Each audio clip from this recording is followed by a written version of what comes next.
Bible में इफिसियों की पत्री उसका 5 अध्याय 25 पद में सुंदर सा वचन लिखा है कि हे पतियों, अपनी अपने पत्नी से प्रेम रखो, जैसा मसीह ने भी कलीसिया से प्रेम करके अपने आप को उसके लिए दे दिया।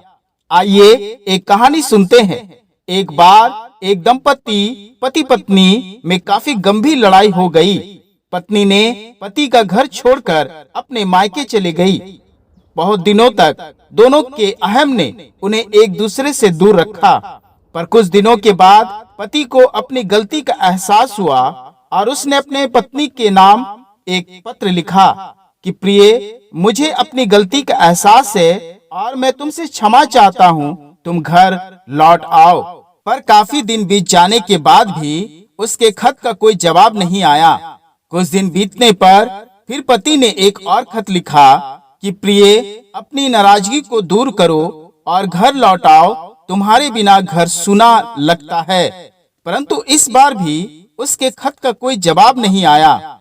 उसके बाद उसने कई खत लिखे ताकि उसकी पत्नी वापस लौट आए, परंतु उसकी पत्नी वापस नहीं आई। इसी बीच क्रिसमस का त्योहार नजदीक आ गया। पति ने सोचा कि अब खुद जाकर अपनी पत्नी को वापस ले आऊंगा, और वह अपनी पत्नी को लेने उसके पास पहुंचा। पति ने पहुंच के अपनी पत्नी से कहा कि चलो अपने घर चलते हैं।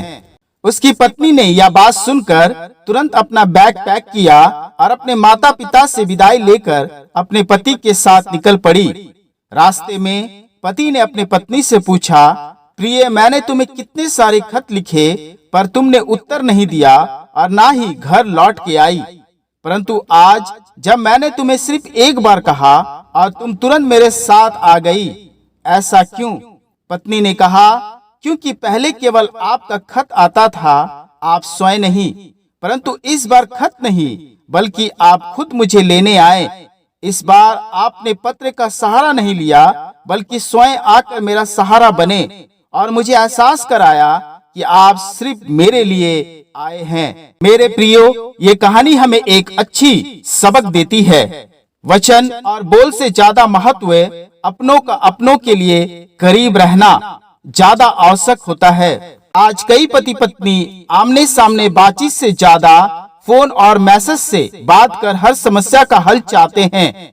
इससे रिश्ते बनते नहीं और बिगड़ जाते हैं, क्योंकि पत्र, फोन, टेक्स्ट में एक दूसरे के प्रति प्रेम की भावना को हम अच्छी तरह से प्रकट नहीं कर सकते हैं जितना कि एक दूसरे के करीब रहकर कर सकते हैं। बाइबल भी हमें यही बताती है कि परमेश्वर सिर्फ वचन ही नहीं दिया बल्कि अपने प्रेम को प्रकट करने के लिए स्वयं हमसे मिलने आए।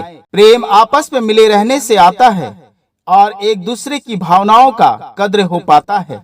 हमें स्वयं को आगे लाना होगा ताकि रिश्ते मजबूत हो सके।